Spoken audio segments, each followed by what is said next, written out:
खिलौने ले लो खिलौने, बहुत ही प्यारे प्यारे खिलौने लाया हूँ।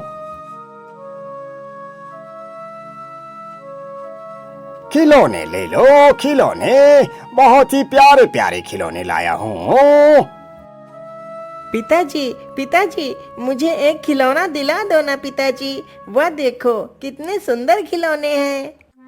हाँ हाँ रुको पुत्र, मैं तुम्हें अभी खिलौने दिलाता हूँ। अरे खिलौने वाले भाई, जरा मेरे पुत्र को एक सुंदर सा खिलौना दो। भैया एक खिलौना 10 का है, यदि चाहिए तो बोलो। अरे हाँ हाँ भाई, आप पैसे की चिंता ना करिए, आप मेरे बच्चे को एक खिलौना दे दीजिए बस। खिलौने वाला तुरंत ही टोकरी में से एक खिलौना निकालकर उस बच्चे को दे देता है और पैसे लेकर आगे को चला जाता है। अरे भैया खिलौने ले लो खिलौने, ऐसे सुंदर खिलौने आपने कहीं नहीं देखे होंगे।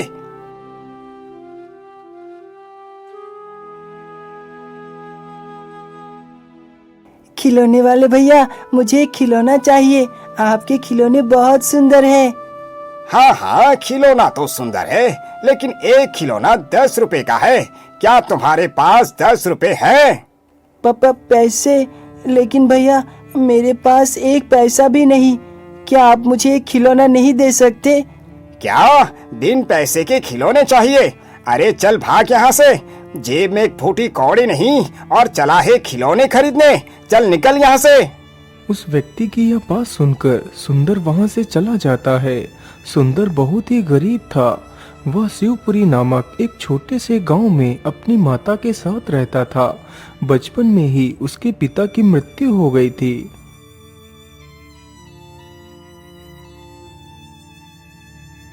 माँ, अरे ओ माँ, आप कहाँ हो माँ? क्या हुआ पुत्र, तुम इतने परेशान क्यों दिखाई पड़ रहे हो? माँ मुझे 10 रुपए चाहिए, मुझे 10 रुपए दो ना माँ। लेकिन पुत्र, तुम 10 रुपए का क्या करोगे? माँ मुझे 10 का खिलौना खरीदना है। पुत्र, मेरे पास तो एक पैसा भी नहीं। भला मैं तुम्हें 10 रुपए कहाँ से ला कर दूं? जो पैसे मुझे दूसरों के घर काम करके मिले थे वह भी खत्म हो गए। अभी पैसे मिलने में तो पूरे 4 दिन बाकी हैं। नहीं माँ, मुझे कुछ भी नहीं पता, मुझे खिलौना चाहिए बस। माँ के बार बार बोलने पर तथा समझाने पर भी सुंदर नहीं मानता। हालांकि सुंदर बहुत समझदार था, लेकिन उसे अपनी माँ की गरीबी का जरा भी आभास नहीं था। माँ आप कहाँ खो गई? आप पैसे क्यों नहीं दे रही?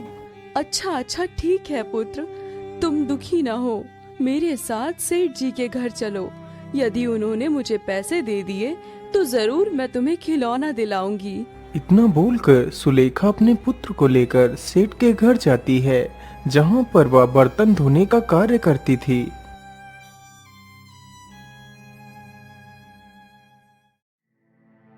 अरे क्या बात है सुलेखा, तुम आज इतनी जल्दी ही काम पर आ गई? सेठ जी, मैं आज जल्दी इसलिए आई हूँ क्योंकि मुझे कुछ पैसों की जरूरत है। अरे इतनी जल्दी? अभी महीना पूरा होने में पूरे 4 दिन बाकी है। मैं तुम्हें महीना खत्म होने से पहले एक पैसा भी नहीं दे सकता। चलो जाओ यहाँ से। सेठ जी, आप ऐसा मत बोलिए, आप मुझे 10 रुपए दे दीजिए। बेचारी लाचार माँ अपने पुत्र की जिद को पूरा करने के लिए उस सेठ के सामने गिड़गिड़ाती रही, लेकिन सेठ ने उसकी एक बात भी ना सुनी। यह सारा दृश्य देख सुंदर की आंखें भर आती हैं। माँ अब इस सेठ के सामने मत रो, मुझे कोई खिलौना नहीं चाहिए। मैं बिना खिलौने के भी खेल सकता हूँ। चलो माँ, यहाँ से घर चलो।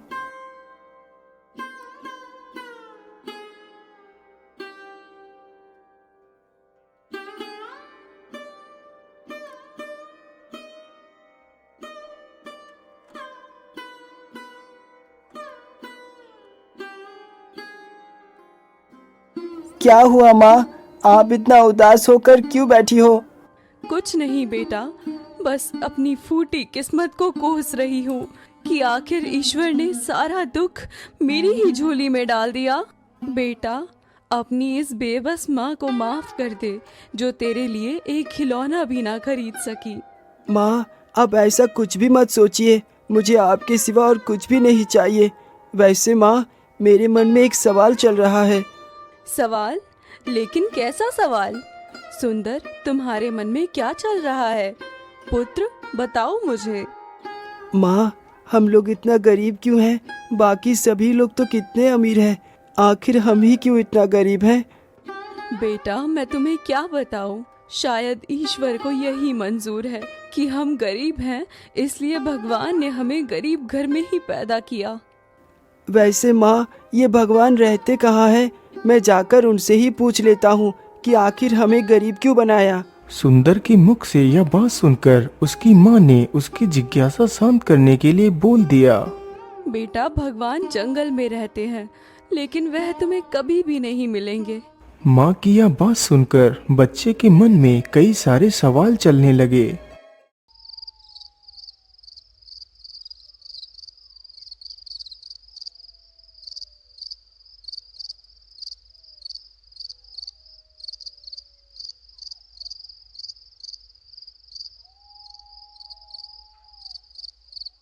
आखिर भगवान ने हमें गरीब क्यों बनाया? मैं भगवान से ज़रूर पूछूंगा। लगता है माँ तो सो चुकी है। चलो जंगल चलकर भगवान को ढूंढता हूँ। इतना सोचकर बच्चा उठकर चल देता है। अरे बेटा, तुम इतनी रात्रि में कहाँ जा रहे हो? वो मुझे बहुत ज़ोर की प्यास लगी थी, तो पानी पीने के लिए उठा था। अच्छा बेटा, पानी उधर नहीं, उधर है, उस घड़े में है। तुम यहीं पर बैठ जाओ, मैं तुम्हारे लिए पानी लेकर आती हूँ। इतना कह माँ तुरंत ही एक बर्तन में पानी लेकर सुंदर को देती है। बेटा, पानी पी लो और सो जाओ।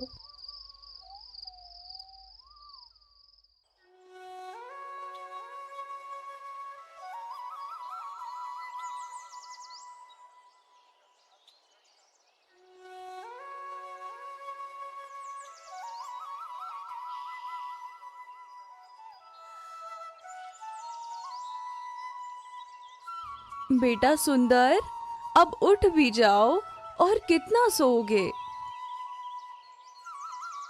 क्या हुआ माँ? आप इतना शोर क्यों मचा रही हैं?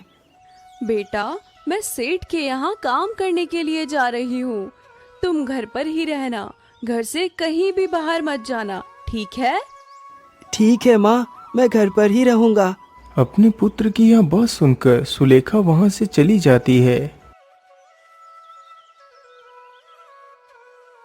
वैसे माँ तो अब काम करने बाहर चली गई। यही अच्छा समय है भगवान से प्रश्न पूछने का। यह सारी बातें सोचकर सुंदर जंगल के लिए निकल पड़ता है।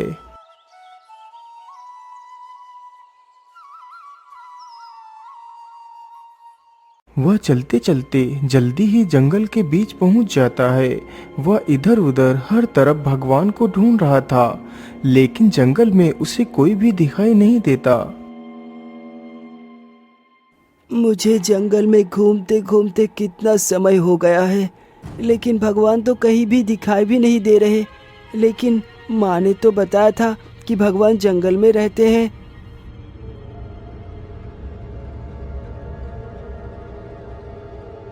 मैं तो चलते चलते कितना ज़्यादा थक चुका हूँ। चलो इस पेड़ के नीचे थोड़ा सा आराम कर लेता हूँ।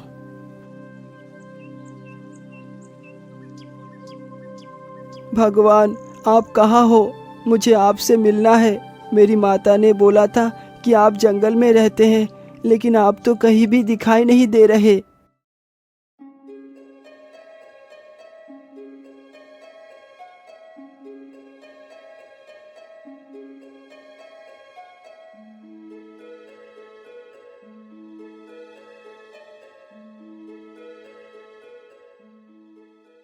प्रभु, यह बालक तो कितना भोला है। वह आपको जंगल में ढूंढ रहा है। वैसे प्रभु, मैं इस बच्चे का भाग्य जानना चाहती हूँ। पार्वती, आखिर आप इस बच्चे के बारे में क्या जानना चाहती हैं? स्वामी, मैं बस इतना जानना चाहती हूँ, क्या सच में यह बालक अपने संपूर्ण जीवन ऐसे ही संघर्ष करता रहेगा, परंतु उसे कुछ भी प्राप्त नहीं होगा? हाँ पार्वती, विधि का विधान तो यही है जो इसके भाग्य में लिख चुका है वो तो होकर ही रहेगा। प्रभु, यह बच्चा तो कितना सरल है, क्या आप इसकी गरीबी को दूर नहीं कर सकते? नहीं उमा, मैं विधि के विधान को नहीं बदल सकता।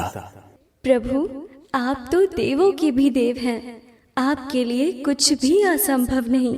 क्या आप मेरी खुशी के लिए इस बच्चे की गरीबी को दूर नहीं कर सकते प्रभु? पार्वती, यदि आपकी इच्छा यही है तो मैं इसकी गरीबी समाप्त करने की कोशिश अवश्य करूंगा। इतना बोलकर भगवान शिव और माता पार्वती अंतर्ध्यान होकर उसी जंगल में पहुंच जाते हैं और दोनों ही एक बूढ़े पति पत्नी का वेश धारण करते हैं। अरे पुत्र, तुम कौन हो और अकेले इस सुनसान जंगल में क्या कर रहे हो? बाबा, मेरा नाम सुंदर है और मैं भगवान की खोज में निकला हूँ। लेकिन पुत्र, तुम भगवान को क्यों ढूंढ रहे हो? बाबा, मैं भगवान से पूछना चाहता हूँ कि उन्होंने सभी को तो इतना अमीर बनाया और मुझे इतना गरीब क्यों बनाया?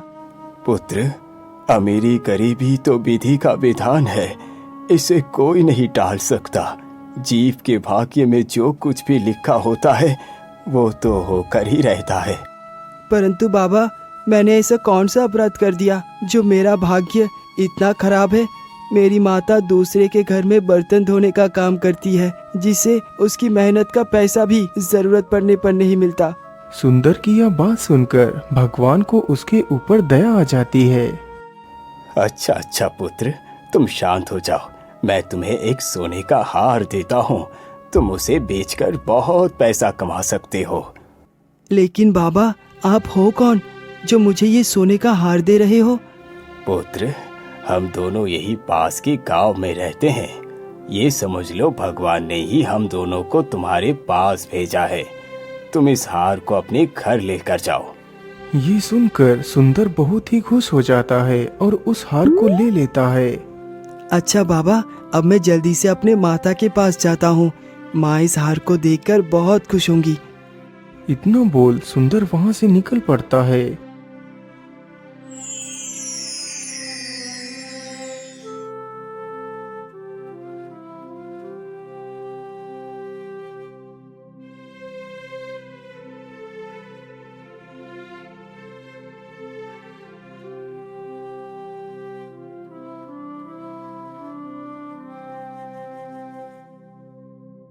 अरे वाह, इस वृक्ष पर तो कितने मीठे फल लगे हुए हैं।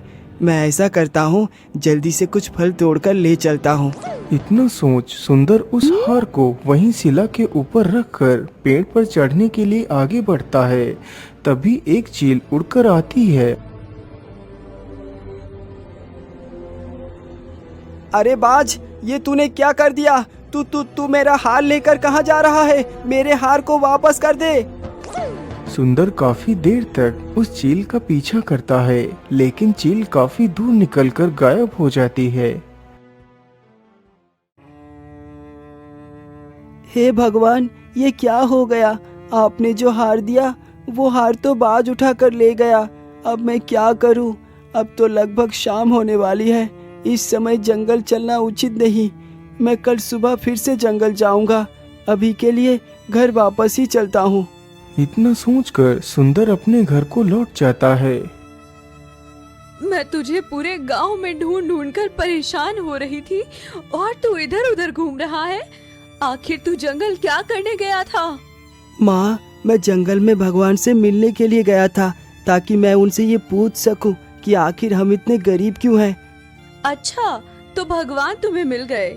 माँ, भगवान तो नहीं मिले, लेकिन भगवान ने मेरे पास एक दादी और बाबा को भेजा था। उन बाबा ने मुझे एक सोने का हार दिया था।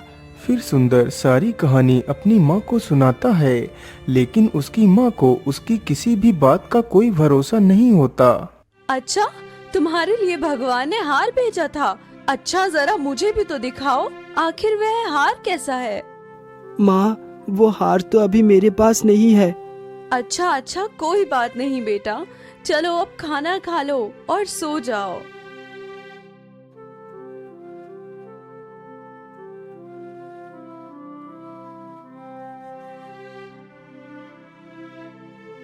बेटा अब मैं काम पर जा रही हूँ, तुम अब कहीं भी मत जाना, घर पर ही रहना। ठीक है माँ, मैं घर पर ही रहूँगा। ये बात सुनकर उसकी माँ चली जाती है। माँ तो चली गई है, चलो मैं फिर से जंगल चलता हूँ। सुंदर तुरंत ही जंगल की ओर निकल पड़ता है। वह जल्दी ही उसी पेड़ के नीचे जाकर बैठ जाता है। भगवान, मेरे सामने आओ, मुझे आपसे कुछ पूछना है। स्वामी, यह बालक तो कितना साहसी है। यह आज फिर से एक दूसरे हार को पाने की आशा लेकर तथा उस चील को दंड दिलवाने की इच्छा से आया है। हाँ पार्वती, आप एकदम उचित कह रही हैं। ये बालक तो वाकई कितना साहसी है। स्वामी, आपसे एक विनती है। पार्वती, तुम क्या कहना चाहती हो, बताओ मुझे।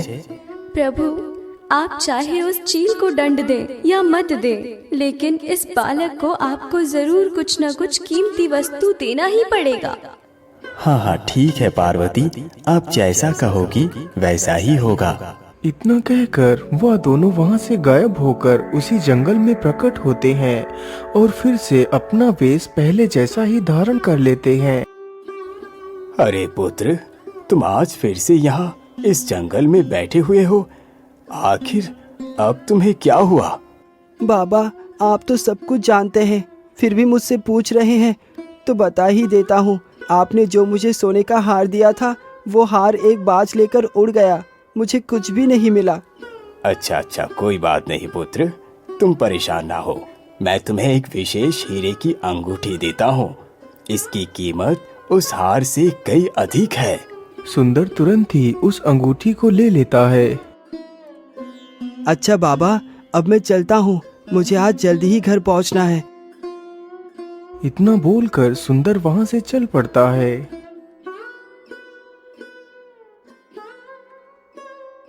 अरे बाप रे बाप, आज तो कितनी जोर की धूप है। पैदल चलते चलते तो मेरी दशा ही खराब हो चुकी है। मैं ऐसा करता हूँ, नदी से थोड़ा सा पानी पीते हुए निकल जाऊंगा। इतना सोचता हुआ सुंदर नदी की ओर ही चल पड़ता है। वह चलते चलते जल्दी ही नदी के पास पहुंच जाता है।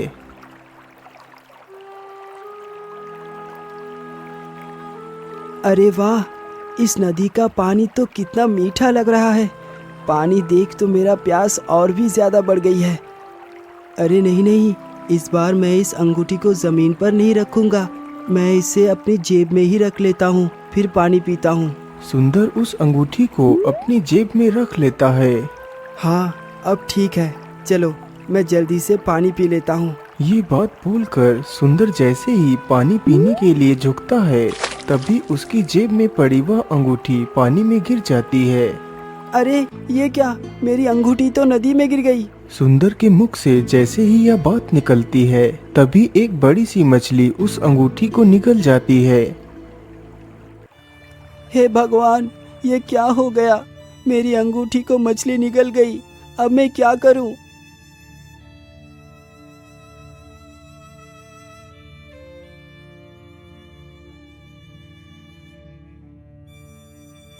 देख लिया पार्वती, वो अंगूठी भी उसके भाग्य में नहीं थी, इसीलिए वो उसके किसी काम ना आ सकी।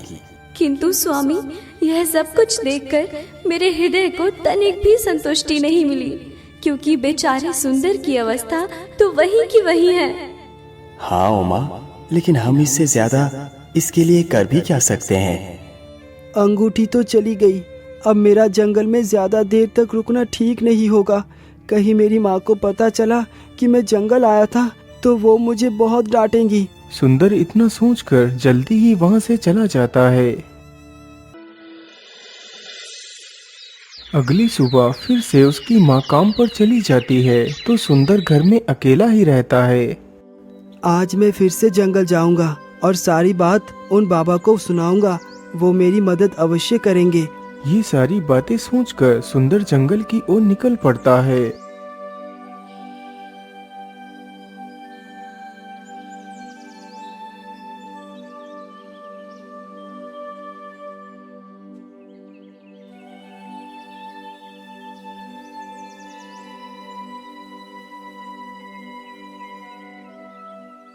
देखा स्वामी, यह बालक कितना साहसी है। इतनी बार विफल होने के पश्चात भी बार बार यहीं पर आता है।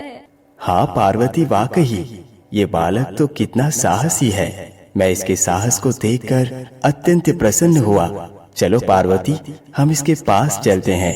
इतना कहकर वह दोनों जंगल में पहुंच जाते हैं। क्या बात है बेटा, आज तुम फिर आ गए? बाबा, मैं आपसे क्या बताऊं, मेरी हीरे की अंगूठी को एक मछली ने निगल लिया। ये सारी बातें बोलते बोलते सुंदर की आंखों में आंसू आ जाते हैं। पुत्र, तुम दुखी ना हो, मैं तुम्हें ढेर सारी सोने की अशर्फियाँ देता हूँ। लेकिन हाँ, याद रखना, इस बार तुम ये सारी अशर्फियाँ लेकर सीधे अपने घर पर जाकर ही रुकना। ठीक है बाबा, मैं इस बार ऐसा ही करूँगा। सुंदर उस खजाने की पोटली को लेकर चल पड़ता है और जल्दी ही अपने घर पहुंच जाता है।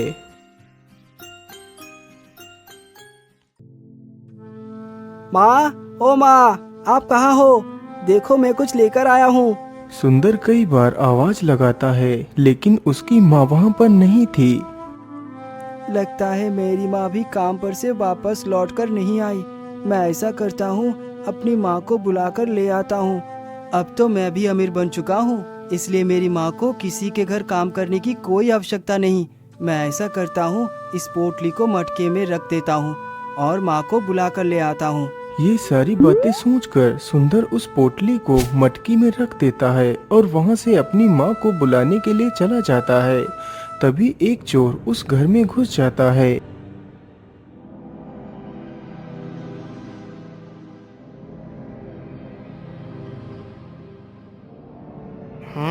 वैसे देखा जाए तो कुछ ज्यादा सामान तो नहीं है, लेकिन जो भी है वह ठीक ही है। मैं जल्दी से यह सारा सामान बांधकर यहाँ से 9-2-11 हो जाता हूँ। चोर जल्दी से सारा सामान बांधकर वहाँ से ले जाता है।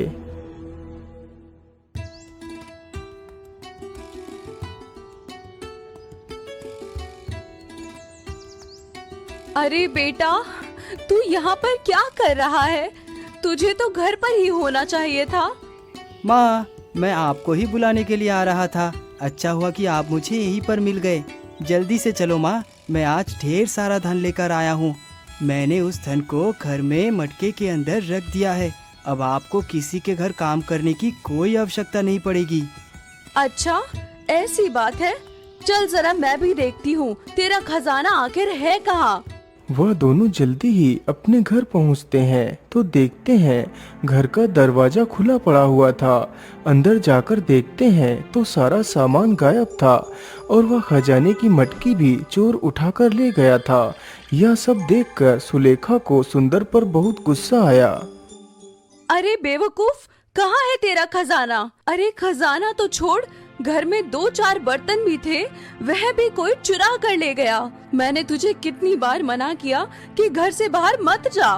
तू जागती आंखों से सपने देखता है, पर एक बात याद रख, जब तक तेरे भाग्य में वह वस्तु नहीं है, तब तक उसका सुख तू नहीं भोग सकता। जिस दिन भाग्य तुझ पर मेहरबान होगा, उस दिन मिट्टी भी सोना बन जाएगी। बेचारा सुंदर चुपचाप अपनी माँ की डांट को सुनता रहता है। अब तो सुंदर का हौसला और भी ज्यादा मजबूत हो गया कि वह अपनी माँ को जरूर कुछ करके दिखाएगा। अगली सुबह होते ही सुंदर फिर से जंगल में उसी पेड़ के नीचे जाकर बैठ जाता है। सुंदर के इस साहस को देखकर भगवान भी बहुत प्रसन्न हुए।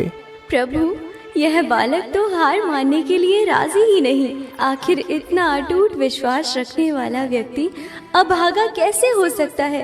कुछ कीजिए स्वामी, कुछ कीजिए। पार्वती, अब मैं कुछ भी नहीं करूँगा। जो भी करेगी भाग्य की देवी ही करेगी। चलो पार्वती, हम भाग्य की देवी के पास चलते हैं। ये बोलकर वह दोनों भाग्य देवी के पास जाते हैं। प्रणाम प्रभु, आपका यहाँ आना कैसे हुआ? आप मुझे बुला लेते तो मैं आपके पास आ जाती। हे देवी, आपको अपने पास बुलाना मैंने उचित नहीं समझा, इसीलिए आपके पास ही आ गया। बोलिए प्रभु, आपका यहाँ आना कैसे हुआ? देवी, उस बालक को देख रही हो? ये बालक बड़ा ही साहसी और वीर है। मैं चाहता हूँ कि आप इसके भाग्य को ठीक कर दीजिए, क्योंकि कर्मयोगी प्राणी कभी अभागा नहीं हो सकता। ठीक है प्रभु, आप जैसा चाहेंगे वैसा ही होगा। आप सुंदर को एक सोने का सिक्का देकर घर भेज दीजिए। इतना सुनकर भगवान तथा माता पार्वती फिर से सुंदर के पास जाते हैं। सुंदर फिर से सारी कहानी उन बाबा को सुनाता है। अच्छा पुत्र, कोई बात नहीं, मैं तुम्हें ज्यादा तो नहीं, बस एक सोने का सिक्का देता हूँ, तुम इसे लेकर घर जाओ। सुंदर उस सिक्के को लेकर अपने घर जाता है।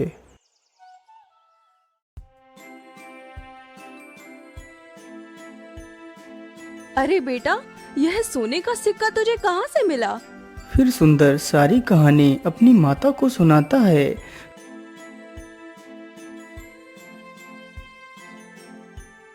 अरे भाई, मछली ले लो, मछली ताजी ताजी मछलियाँ लेकर आया हूँ। ऐसी मछलियाँ पहले आपने कभी नहीं खाई होंगी। अरे भाई, मछली ले लो, मछली ताजी ताजी मछलियाँ लेकर आया हूँ। ऐसी मछलियाँ पहले आपने कभी नहीं खाई होंगी। माँ देखो, आज मछली बिकने आई है। मैंने कितने दिनों से मछली नहीं खाई। आप जल्दी से एक मछली खरीद लो माँ। हाँ हाँ पुत्र, मैं भी मछली खरीद कर लाती हूँ। सुलेखा तथा सुंदर दोनों ही मछली वाले के पास जाते हैं।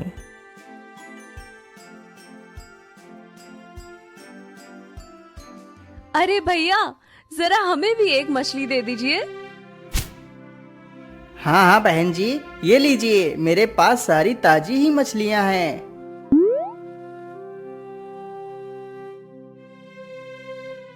मछली लेकर उसकी माँ घर के अंदर जाती है। माँ, ये मछली तो हूबहू वैसी ही है जिस मछली ने मेरी हीरे की अंगूठी को निगल लिया था। कहीं इसी के पेट में तो वो अंगूठी नहीं। सुंदर की यह बात सुनकर सुलेखा उस मछली को काटती है तो देखती है वास्तव में ही उस मछली के पेट में से एक हीरे की अंगूठी निकलती है। अरे वाह वाह सुंदर, तू तो सत्य कह रहा था। इस मछली के पेट से तो यह हीरे की अंगूठी निकली है। वैसे बेटा, इस मछली को पकाने के लिए तो लकड़ियाँ हैं ही नहीं। तू घर पर ही रुकना, मैं जल्दी ही लकड़ियाँ लेकर आ जाऊंगी। नहीं नहीं माँ, आप घर पर ही रुकिए, मैं जंगल से लकड़ियाँ काट कर ले आता हूँ। ठीक है बेटा, तू जैसा उचित समझे। माता के मुख से यह बात सुनकर सुंदर कुल्हाड़ी लेकर जंगल की ओर निकल पड़ता है।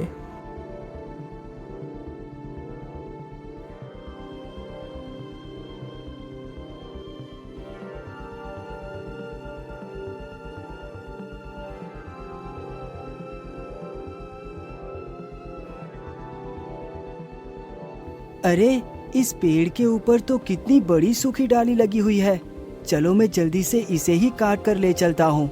इतना सोचकर सुंदर पेड़ के ऊपर चढ़ जाता है तो देखता है उस पेड़ के ऊपर ही उस चील का घोंसला है जो चील उसके हार को उठाकर ले गई थी। चील तो घोंसले में थी नहीं, लेकिन वह हार घोंसले के अंदर ही पड़ा हुआ था। अरे वाह, ये तो वही हार है जो उन बाबा ने मुझे दिया था। सुंदर जल्दी ही हार को उठा लेता है। भाग्य के बदलते ही सुंदर के सारे काम खुद ब खुद बनने लगे। वह बहुत ही खुश हुआ।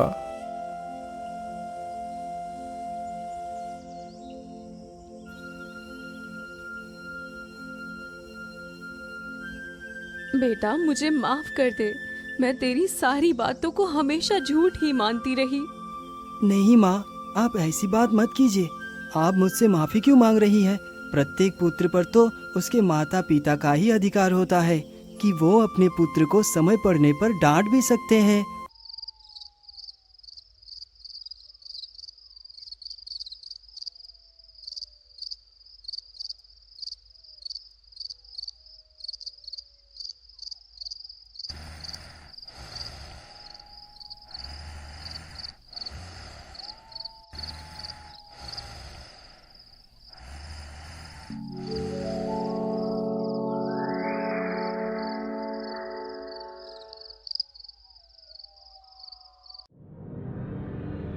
दोस्त, तुमने जीवन भर पाप किए हैं।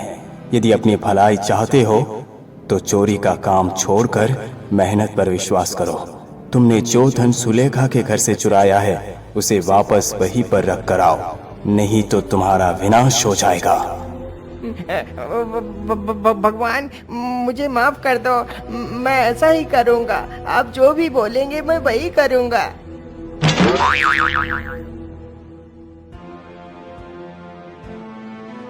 तो इसका मतलब मैं कोई सपना नहीं देख रहा था, वह सब कुछ सत्य था। हे भगवान मुझे माफ कर दो, मैं आज के बाद कोई चोरी नहीं करूंगा, ईमानदारी से कमाऊंगा और खाऊंगा। चलो मैं जल्दी से उस चोरी किए हुए सामान को वापस रख आता हूँ। इतना बोलकर चोर आधी रात में ही धन की मटकी तथा सारे सामान की गठरी को सिर पर रखकर वापस सुंदर के घर रख जाता है।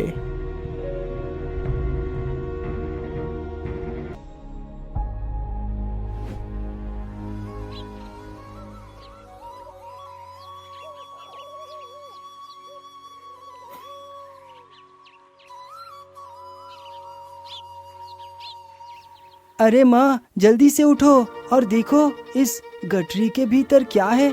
आखिर इस गठरी को लेकर कौन आया है? इतना सुनते ही उसकी माँ उठ जाती है तो देखती है सामने ही एक बड़ी सी गठरी रखी हुई है। अरे यह गठरी कौन रख कर गया? आखिर इसके अंदर क्या हो सकता है? सुलेखा तुरंत ही उस गठरी को खोल कर देखती है तो उसके अंदर घर का सारा सामान जो चोरी हुआ था वह सब कुछ गठरी के भीतर ही था। अरे यह तो सारा सामान हमारा ही है जो चोरी हो गया था। अरे माँ, ये मटकी भी मिल गई जिसमें मैंने खजाने की पोटली को रखा था। जरा इसमें देखिए माँ।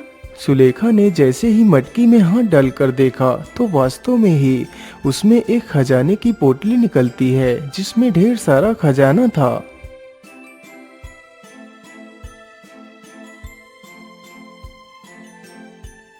माँ, ये तो वही खजाना है जो मुझे भगवान ने दिया था। अब तो आपको मेरी बातों पर पूर्ण विश्वास हो गया होगा ना माँ? हाँ पुत्र, मुझे तुम्हारे ऊपर पूर्ण विश्वास है। मेरा पुत्र कभी भी झूठ नहीं बोल सकता, कभी नहीं।